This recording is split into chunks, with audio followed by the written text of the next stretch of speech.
राधे राधे। आज हम लोग इस वीडियो में कुछ Q2 के नंबर आ रखे हैं, उनका कंपनीज का रिजल्ट वगैरह आ रखा है। तो हम लोग पूरा डिटेल में इस वीडियो में समझेंगे।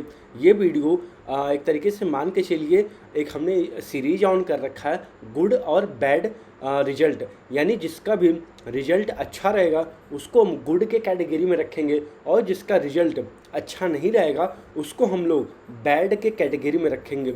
तो इस सीरीज के ऊपर ऑलरेडी एक वीडियो हमने एक अपलोड कर दिया है, आप लोग उसको एक बार जाके वॉच करिएगा।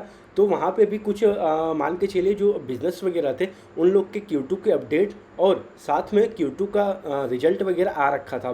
तो हमने पूरा डिटेल में उस वीडियो में भी वहाँ पे बात किया हुआ है। तो आज ये समझ लीजिए उसी सीरीज का आगे फर्दर है, यानी कि जो भी नंबर वगैरह आ रखे हैं हम लोग पूरा डिटेल में बात करेंगे। और आप लोग ध्यान रखिएगा, ये कोई भी बाई और सेल रिकमेंडेशन नहीं है, ये बस वीडियो एक एजुकेशनल पर्पज के लिए ही है। तो चलिए स्टार्ट करते हैं। आज हम लोग बात करेंगे इस वीडियो में दो कंपनी का जो कि Q2 FY26 का रिजल्ट आ रखा है, और एक कंपनी है जिसका हाल में ही IPO आ रखा है, उसका नाम है यूरो प्रतीक, उसका भी Q1 FY26 का नंबर आ रखा है। तो हम लोग पूरा डिटेल में समझेंगे।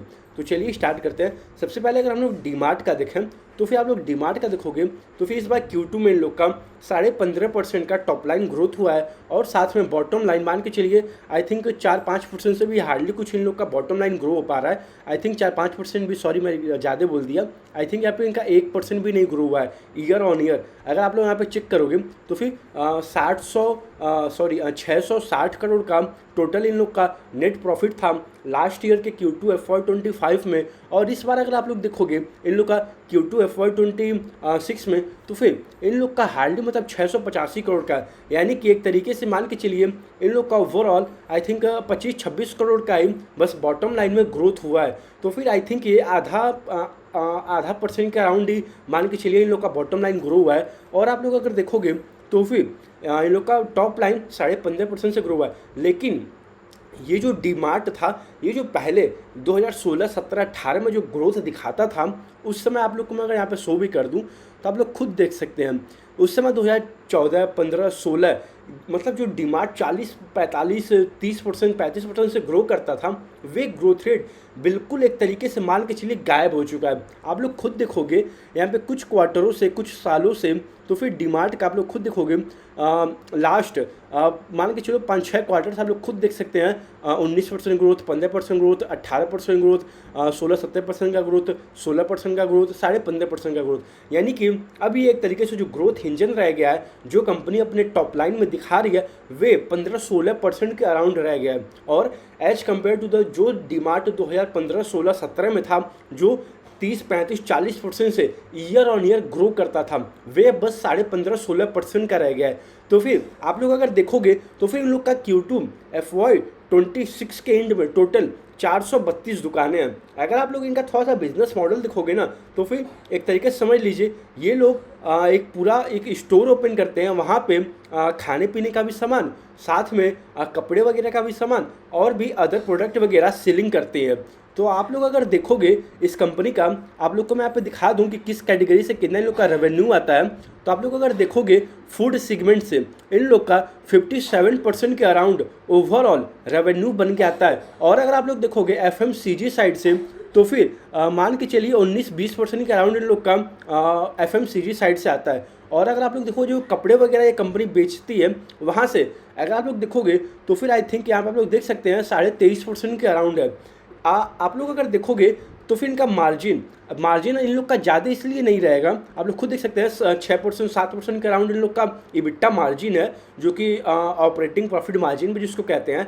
तो आप लोग देखोगे ये एक तरीके से लो क्यों है, इसका रीज़न वही है क्योंकि जो कपड़ा वगैरह है वहाँ पे ज़्यादा हाई मार्जिन होता है as compare to the food side में और as compare to the FMCG side में।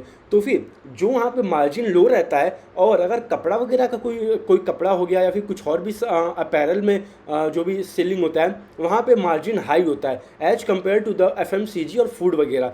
तो फिर आप लोग देखोगे तो फिर कंपनी का जो मोस्टली जितने भी स्टोर हैं 432, ये टोटल ये लोग क्या करती है कंपनी, खुद वहाँ पे लैंड वगैरह खुद बाई करती है, फिर वहाँ पे अपना दुकान वगैरह बनाती है। तो फिर इस तरीके से ये अपना रेंट कॉस्ट वगैरह बहुत ही लो रखती है इसके।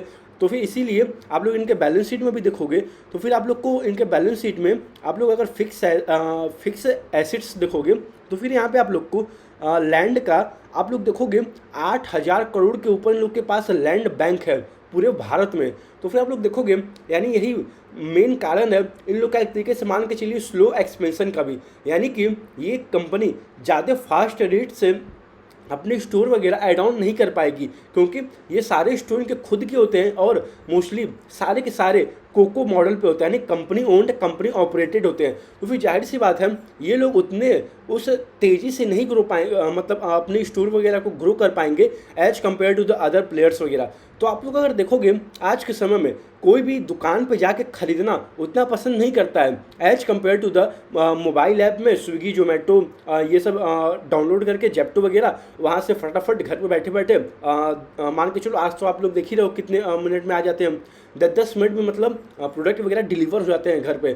तो फिर कस्टमर वहाँ पे ज़्यादा अपना टाइम बचा के वहाँ पे ज़्यादा उस चीज़ को यूज कर रहा है एज कम्पेयर टू द जो कि 2016, 17, 18 में जब ये ऐप वगैरह उतने फेमस नहीं थे और जब उस समय लोगों को अपनी टाइम की उतनी वैल्यू वगैरह नहीं थी। तो फिर उस समय आप लोग देखोगे तो इन लोग का ग्रोथ 30, 40, 45% का होता था ईयर ऑन ईयर, लेकिन अब आप लोग देखोगे इसका बिल्कुल अपोजिट हो रहा है। ये लोग डीमार्ट वाले अपना मार्केट शेयर भी मान के चलो स्विगी हो गया या फिर जोमेटो हो गया या फिर जेप्टो हो गया, इन लोगों को यानी कि जो क्विक कॉमर्स साइड में है जो कि 10 मिनट आधे घंटे के अंदर आपके घर तक ऑर्डर किया गया प्रोडक्ट वगैरह डिलीवर कर देता है, तो फिर वहाँ पे ज़्यादा ग्रोथ है एज कम्पेयर टू द इनके धंधे में। तो इसीलिए आप लोग देखोगे जो ये ग्रोथ इंजन 30-40% का पहले था, तो फिर उस समय भी आप लोग अगर जाके कंपनी का भी देखोगे क्या उस समय ग्रोथ आता था as compare to the top line भी और as compare to the market में भी, तो फिर उस समय पूरा हाई रहता था।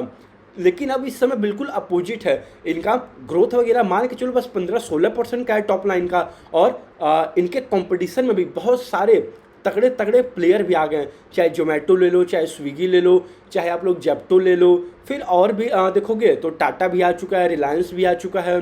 तो ये लोग भी अदर प्लेयर्स वगैरह भी बड़े बड़े प्लेयर्स वगैरह भी क्विक कॉमर्स में एंट्री ले रहे हैं। और आज के समय में मोस्टली घर पे बैठे बैठे लोग सामान मंगाना अपना पसंद करते हैं एज कम्पेयर टू द पहले के समय स्टोर में जाके वहाँ पे ख़रीद के घर वापस आना। तो यही कहूँगा भाई फ़िलहाल के लिए तो इस धंधे में इनके उतना ग्रोथ नहीं रह गया। अब जब ये लोग भी अगर क्विक कॉमर्स साइड में अगर आते हैं तो फिर अगर ग्रोथ आता है तो फिर हमें देखना पड़ेगा। तो मैं इसीलिए हमेशा कहता हूँ आप लोग हर एक कंपनी को ट्रैक करते रहिए, क्या पता आने वाले समय में ही यही डीमार्ट जो भी 15% से ग्रो कर रहा है, क्या पता बैक टू वापस उस ग्रोथ रेट पे आ जाए जो कि पहले ग्रो करता था 30, 40, 50% के अराउंड, क्या पता आ जाए। मैं बात कर रहा हूँ क्या पता संभावना हो सकती है, नहीं भी हो सकता है, वे तो फ्यूचर ही में पता चलेगा। मैं इसीलिए कहता हूँ हमेशा हर एक कंपनी का आप लोग ट्रैकिंग ऑन रखिए, हमेशा बिजनेस को ट्रैक करिए, हमेशा देखिए कि कंपनी क्या अपने कॉन कॉल में बता रही है। अब ऐसा नहीं है कि मुझे मान लो डीमार्ट अगर नहीं फिलहाल के लिए पसंद है तो फिर मैं ऐसा नहीं करूँगा कि मैं कंपनी का जाके कॉन कॉल नहीं पढ़ूंगा। जैसे ही इनका कॉन कॉल होगा मैं कोशिश करूँगा लाइव अटेंड करने का, या फिर मैं उनका रिकॉर्डिंग सुन लूँगा। अगर रिकॉर्डिंग भी नहीं सुन पाता हूँ तो फिर मैं उनका जाके ट्रांसक्रिप्ट वगैरह पढ़ लूँगा। लेकिन मैं ऐसा कभी नहीं करता हूँ किसी भी कंपनी को हल्के में लेके साइड लाइन कर दूँ। मैं हमेशा हर एक क्वार्टर ऑन क्वार्टर मोस्टली जितने भी कंपनीज होते हैं मैं हमेशा ट्रैक करता हूँ, भले उसमें ग्रोथ है या फिर ग्रोथ नहीं है वे तो बात की बात है। मैं हमेशा ट्राई करता हूँ देखने का कि क्या आने वाले समय में कंपनी ग्रोथ दिखा पाएगी या फिर नहीं दिखा पाएगी। तो चलिए डीमार्ट का तो बात हो गया। अभी फ़िलहाल के लिए अगर गुड और बैड के कैटेगरी में रखा जाए रिजल्ट को देखते हुए तो फिर मैं फ़िलहाल के लिए डीमार्ट को बैड के कैटेगरी में रखूँगा।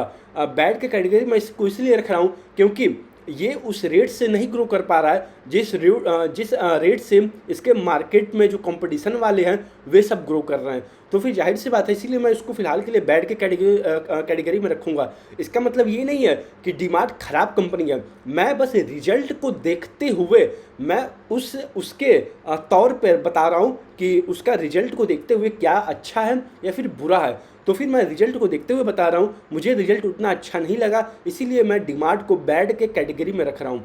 तो चलिए अब हम लोग अगला कंपनी बात कर लेते हैं, उसका भी Q2 FY26 का नंबर आ रखा था। तो उसका नाम है इल्कॉन इंजीनियरिंग कंपनी लिमिटेड। आप लोग स्क्रीन पे देख भी सकते हैं साथ में। तो आप लोग देखोगे ये कंपनी भी 13.5% के अराउंड, यानी मान के चलो आप लोग 14% के अराउंड इन लोग का ईयर ऑन ईयर ग्रोथ हुआ है। और भी आप लोग देखोगे इनके बॉटम लाइन में भी कुछ भी हार्डली ग्रोथ नहीं हुआ है। लास्ट Q2 में भी 88 करोड़ के अराउंड इन लोग का बॉटम लाइन था, नेट प्रॉफिट ओवरऑल। और इस बार भी इन लोग का Q2 FY26 में भी 88 करोड़ के अराउंड ही रह गया। ना ही इन लोग का अर्निंग पर शेयर बढ़ा, ना ही इन लोग का नेट प्रॉफिट बढ़ा, बस इन लोग का थोड़ा सा टॉप लाइन इंक्रीज हुआ 14% के अराउंड, वो भी। और आप लोग अगर देखोगे ये कंपनी भी पहले मान के चलो 30% 25% से ग्रो करती थी, लेकिन अब ये कंपनी भी आप लोग अगर देखोगे तो लास्ट Q1 में 25% से ग्रो किया था, लेकिन इस बार के Q2 में आके इन्होंने 13% के अराउंड ग्रो किया। और आप लोग देखोगे कंपनी का गाइडेंस भी है कि ये लोग मान के चलो 2650 करोड़ के अराउंड ये लोग पूरा टॉप लाइन दिखाएंगे FY26 में। तो आप लोग अगर FY25 का पूरा टॉप लाइन देखोगे 1 सेकेंड यहाँ पे, तो आप लोग देख सकते हैं 2220 उसके अराउंड है। तो फिर यानी कि अगर 2650 करोड़ कंपनी बता रही है, तो फिर ये मान के चलो आप लोग 18% के अराउंड इन लोग का टॉप लाइन ग्रोथ बनता है। और एक तरीके से आप लोग देखोगे H1 FY26 में, यानी हाफ ईयरली में उसी रेट से इन्होंने ग्रो भी किया है, उसी के अराउंड मान के चलिए। लेकिन ये 18% मतलब उतना कुछ खास नहीं है, क्योंकि आप उसके पहले आप लोग देखोगे तो कंपनी यहाँ पे 26% से ग्रो करती थी। और आप लोग यहाँ भी देखोगे अगर, तो फिर यहाँ पे भी कंपनी कितने अच्छे रेट से ग्रो करती थी। लेकिन फिलहाल के लिए आप लोग देखोगे 14% का ग्रोथ है, इन लोग का ग्रोथ रेट है। और इन लोग का गाइडेंस भी है कि ये लोग इस साल के लिए 18% से ग्रो कर पाएंगे। अगर आप लोग इल्कॉन का देखोगे, ये एक तरीके से मैन्युफैक्चरिंग कंपनी है, जो कि इनका मान के चलो 2 डिवीज़न है, एक गियर का डिवीज़न है और एक साथ में मटेरियल हैंडलिंग का डिवीज़न है। गियर के डिवीजन से 75% का रेवेन्यू आता है, और जो मान के चलिए जो मटेरियल और हैंडलिंग साइड से है वहाँ से 25% आता है। और जो मटेरियल साइड से है वहाँ पे इस बार इन लोग का Q2 में 33% का ईयर ऑन ईयर ग्रोथ हुआ है as compare to the last Q2। और जो गियर साइड है वे बस 8-9% का हार्डली ग्रोथ हो पाया है। इसीलिए आप लोग देखोगे गियर साइड से 75% प्लस रेवेन्यू आता है, तो इसीलिए इन लोग का 14% का ही टॉप लाइन दिख पाया इस बार ग्रोथ में। अगर मैं आप लोग को यहाँ पे दिखा भी दूँ इनके प्रोडक्ट वगैरह क्या है, तो आप लोग देख सकते हैं ये इनका गियर डिवीजन है। ये सारे कंपनी ये चीज़ें मैन्युफैक्चर करके और आगे सप्लाई करती है। आप लोग ये देख सकते हैं ये गियर बॉक्स वगैरह है, और साथ में ये रहा ये कंपनी कहाँ कहाँ सप्लाई करती है। स्टील हो गया, सीमेंट हो गया, मान लो जहाँ पे शुगर वगैरह प्लांट है, और साथ में प्लास्टिक प्लांट है, माइनिंग हो गया, पावर हो गया, फिर उसके बाद आप लोग देखोगे डिफेंस साइड हो गया, और फिर उसके बाद रबर साइड हो गया। तो आप लोग देखोगे, और इसके बाद मटेरियल हैंडलिंग, उसमें आप लोग देख सकते हैं ये सारी चीज़ें हैं। आप लोग देख सकते हैं ऑटोमेटिक वेइंग मशीन है, फिर उसके बाद फीडर है, फिर आप लोग ये भी देख सकते हैं नीचे आके ट्रक लोडर वगैरह भी है, पोर्ट का इक्विपमेंट वगैरह भी है, और भी बहुत सारी चीज़ें हैं आप लोग देख सकते हैं। और आप लोग देखोगे तो कंपनी के जो क्लाइंट वगैरह हैं, तो आप लोग देख सकते हैं अडानी है, टाटा स्टील है, और आप लोग देखोगे तो फिर यहाँ पे भी आप लोग देख सकते हैं मतलब बहुत बड़ी बड़ी कंपनी है ये सारे। आप लोग देखोगे सेल कंपनी भी है, फिर उसके बाद NTPC भी है। तो ये सारे कंपनीज को ये जो कंपनी है इल्कॉन इंजीनियरिंग अपना प्रोडक्ट वगैरह गियर साइड में हो गया, और मटेरियल और हैंडलिंग साइड में हो गया, उसको बना के उसको सप्लाई करती है। आप लोग देखोगे तो फिर गियर डिवीजन इन लोग का बस 9% से ग्रो हुआ है। गियर डिवीजन में इन लोग का उतना कुछ हार्डली इस बार ग्रो हो पाया, लेकिन जो मटेरियल और मान के चलो जो हैंडलिंग साइड में है वहाँ पे 33% का ग्रोथ हुआ है। कंपनी बता भी रही है कि ये लोग मान के चलो FY30 तक ये लोग आराम से 50% of the overall sale export से आएगा। और क्योंकि एक्सपोर्ट्स पे ये लोग ज़्यादा फोकस इसलिए कर रहे हैं, क्योंकि वहाँ पे मान के चलिए हायर मार्जिन मिलता है as compare compare to the domestic side. यानी कि अगर ये लोग अपना सामान वही सेम चीज़ बना के एक्सपोर्ट कर रहे हैं तो वहाँ पे मार्जिन थोड़ा ज़्यादा होता है as compare to the domestic में। तो इसीलिए कंपनी बता भी रही है कि ये लोग 50% ओवरऑल FY30 तक मान के चलिए डोमेस्टिक से आएगा, मान के चलो एक्सपोर्ट से आएगा, और जो बाकी 50% बचा वे डोमेस्टिक से आएगा। तो वही बात है, अभी फिलहाल के लिए तो कंपनी उतने कुछ खास रेट से तो ग्रोथ नहीं कर पा रही है। फिलहाल के लिए इन लोग का ग्रोथ रेट बस 14% का है, और उनका गाइडेंस भी है कि ये लोग 18% से ग्रो कर पाएंगे। तो फिर अब इनका जब Q2 का कॉल होगा तब हम वहाँ पे देखेंगे कि क्या अपने इस गाइडेंस को कंपनी ऊपर ले जाती है या फिर कहीं उसको भी नीचे न कर दे। अब वही है, अब जब इनका कॉल होगा तब हम लोग जान पाएंगे। तो फिर मैं इसको भी फिलहाल के लिए बैड के कैटेगरी में ही रखूँगा इनके रिजल्ट को देखते हुए। तो चलिए अब हम लोग एक और कंपनी है बात कर लेते हैं यूरो प्रतीक सेल्स लिमिटेड का। अगर आप लोग इसका देखोगे तो फिर इनका Q2 का नंबर फिलहाल नहीं आया है, इनका बस Q1 FY26 का नंबर आ रखा है, इनका भी हाल में ही IPO आ रखा है। तो आप लोग अगर देखोगे ना तो कंपनी मेनली कहाँ फोकस वगैरह करती है आप लोग खुद देख सकते हैं। जो वॉल वगैरह पे जो डेकोरेशन वगैरह होता है ना, कंपनी उसको बनवा के उसकी सेलिंग करती है। अगर आप लोग इसका देखोगे जो ऐड वगैरह रन करता है तो आप लोग को मैं पहले इनके दिखा भी दूँ जो ये सामान वगैरह बना के सेलिंग करते हैं। तो आप लोग देखोगे ये सारे हैं, ये चीज़ें हैं, ये वॉल वगैरह को मान के चलिए सजाने के लिए यूज होता है। यानी कि एक तरीके से डेकोरेशन साइड में ये पूरी कंपनी है।